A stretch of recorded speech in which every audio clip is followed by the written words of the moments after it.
क्या हो जब इज्जत जान से महंगी हो जाए, सर धड़ के बिना लड़ जाए। असंभव सी लगने वाली ये घटना घटी थी आज से लगभग 700 साल पहले, जब दिल्ली का सुल्तान अलाउद्दीन खिलजी मेवाड़ के रावल रत्न सिंह को कैद कर दिल्ली ले गया। तब मेवाड़ के सेनापति गोरा बादल मात्र 3500 लड़ाकों के साथ दिल्ली के रण में उतरे और खिलजी के हलक से रावल को छुड़ा ले गए। ये गाथा है उस सेनापति की जिसका सर कट गया पर धड़ लड़ता रहा, हाथ कट गया पर तलवार न छूटी। ये गाथा है उस युद्ध की जब मात्र 3500 राजपूत लड़ाके खिलजी की समुद्र सी विशाल सेनाओं से भिड़ गए, और उसके बाद जो हुआ वो अपने आप में एक इतिहास है। तो आइए आज हम आपको परिचित करवाते हैं वीर गोरा और बादल के सच्चे अनसुने इतिहास से। उम्मीद है आप इस वीडियो को लाइक जरूर करेंगे। तो चलिए शुरू करते हैं। दोहराता हूं सुनो रक्त से लिखी हुई कुर्बानी, और जिसके कारण मिट्टी भी चंदन है राजस्थानी। वक्त था 13वीं शताब्दी का। दिल्ली के सुल्तान अलाउद्दीन खिलजी ने अपने विशाल लश्कर के साथ चित्तौड़गढ़ को घेर लिया। गुजरात, रणथंबोर और दिल्ली के किलों को फतेह करता हुआ अलाउद्दीन चित्तौड़ आया था। उसके अरमान दूसरा सिकंदर बनने के थे, पर उसे यह नहीं पता था कि चित्तौड़ी माओ की कोख से पोरस निकलते हैं। कहा तो यह भी जाता है कि अलाउद्दीन खिलजी ने चित्तौड़ की रूपवती रानी पद्मिनी को पाने के लिए चित्तौड़ पर चढ़ाई की, और उसे रानी की खूबसूरती के बारे में चित्तौड़ के एक तांत्रिक राघव चेतन ने बताया। परंतु खिलजी का चित्तौड़ पर आक्रमण का मुख्य कारण अपने राज्य, धर्म और सत्ता का विस्तार करना था। अलाउद्दीन खिलजी इससे पहले भी भारत के अन्य हिंदू राज्यों में भयंकर लूटमार और कत्लेआम कर चुका था।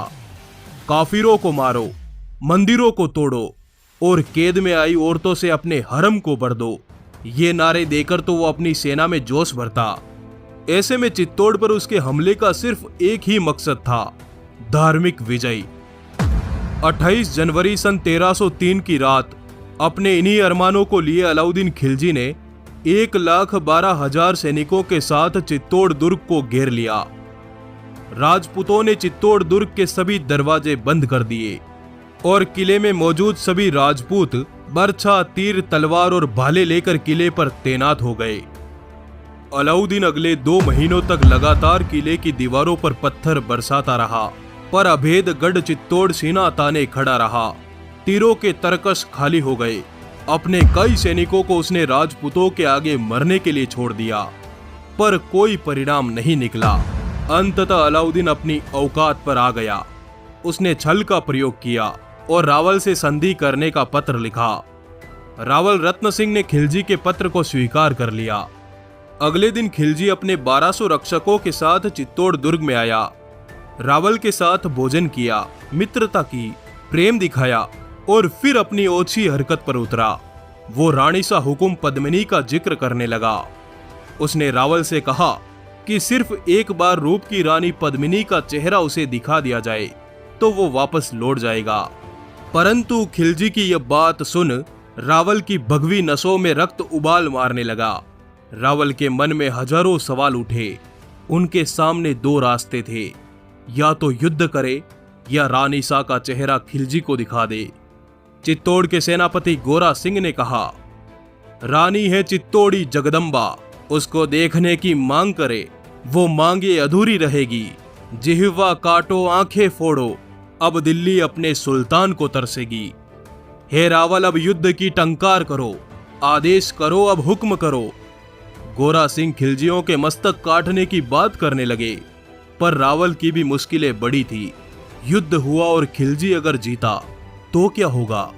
मेवाड़ की जनता का सामूहिक कत्लेआम, मंदिरों का विनाश, चित्तौड़ी मां बहनों को हरम और किले चित्तौड़ पर इस्लामी ध्वज। रावल के मन मस्तिष्क में सारा वृतांत तैर गया। गोरा ने क्रोध से रावल की तरफ देखा, पर रावल की आंखें आज नीची थी। गोरा सिंह मरना मारना तो जानता था, पर वो रावल की परिस्थिति को समझ न पाया और क्रोधित गोरा अपने भतीजे बादल के साथ चित्तौड़ दुर्ग छोड़कर चला गया। इधर जब रावल रत्न सिंह अपने छलिया मित्र को छोड़ने खिलजी के खेमे तक गए, तब खिलजी ने तुरंत मौका पाकर रावल को कैद कर दिया और उन्हें जंजीरों से बांधकर अपने साथ दिल्ली ले गया।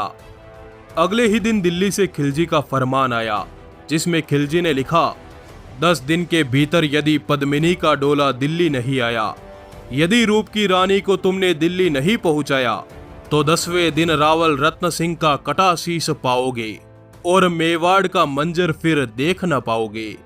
खिलजी के मंसूबे चित्तौड़ को उसके अधीन करने के थे, परंतु पत्र मिलते ही पूरा चित्तौड़ रण का मैदान बन गया।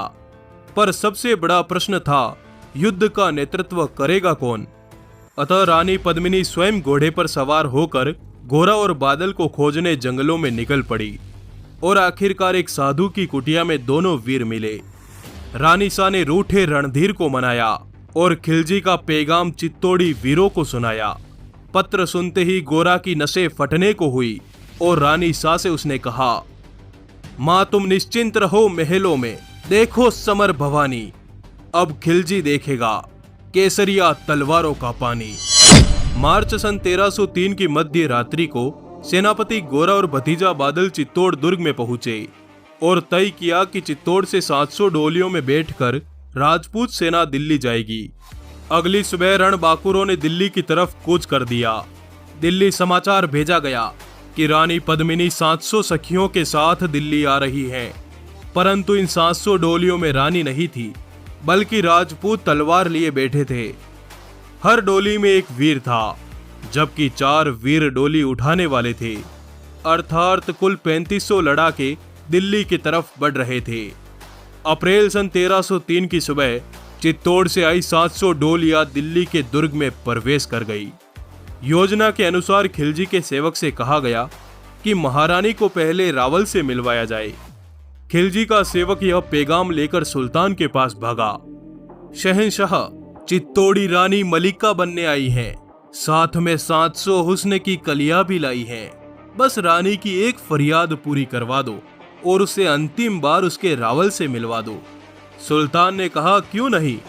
आज्ञा मिलते ही एक पालकी बंदी गृह की ओर बढ़ी। इस पालकी में गोरा थे। अपने रावल को दंडवत कर गोरा ने उनको कैद से निकाला और कहा, हुकुम आप चित्तौड़ पधारे, बादल आपको सुरक्षित चित्तौड़ पहुंचा देगा। और रावल के निकलते ही गोरा ने अपने सैनिकों को इशारा किया। इशारा मिलते ही सभी राजपूतों ने तलवारें थाम ली। शेरों को गोरा ने खुला छोड़ा तो इन शेरों ने दिल्ली के रण में तांडव मचा दिया। खिलजी की अचेत सेना पर राजपूत मौत बनकर टूट पड़े। पूरे महल में अफरा तफरी मच गई। अलाउद्दीन घबरा गया और बोला, बादल फटा या धरती हिल गई। सेना ने कहा, राजपूत दिल्ली में उतर गए। इतना सुनते ही अलाउद्दीन अपने हरम की ओर भागा। उसके पीछे गोरा भी तलवार लेकर दौड़ा। खिलजी का पीछा करते हुए गोरा हरम में दाखिल हुआ और खिलजी को वहीं दबोच लिया। गोरा सुल्तान को मारने ही वाला था कि तभी उसकी बेगम सामने आई और इसी समय अलाउद्दीन के सैनिकों ने गोरा का सर धड़ से अलग कर दिया। परंतु अब जो दृश्य दिखा उसकी कल्पना किसी को न थी। गोरा सिंह मस्तक कटने के बावजूद लड़ रहे थे। जो गीदड़ गोरा के सामने पड़ा वो मारा गया। आखिरकार खिलजी का सेनापति सामने आया, पर वो भी गोरा के वार से बच न पाया और सर कटने के बावजूद गोरा ने खिलजी के सेनापति को काट डाला और अंततः प्राण त्याग कर स्वर्ग की ओर प्रस्थान कर लिया। इधर खून से लथपथ बादल अनेकों शत्रुओं को मारते हुए रावल को लेकर चित्तौड़ पहुंचा। गोरा की पत्नी ने गोरा को न देख समझ लिया कि उसका सुहाग अमर हो गया। दोस्तों, इस वीडियो को लाइक जरूर करिए ताकि हम आगे इसी तरह काम करते रहे। तो धन्यवाद दोस्तों, जुड़े रहिए।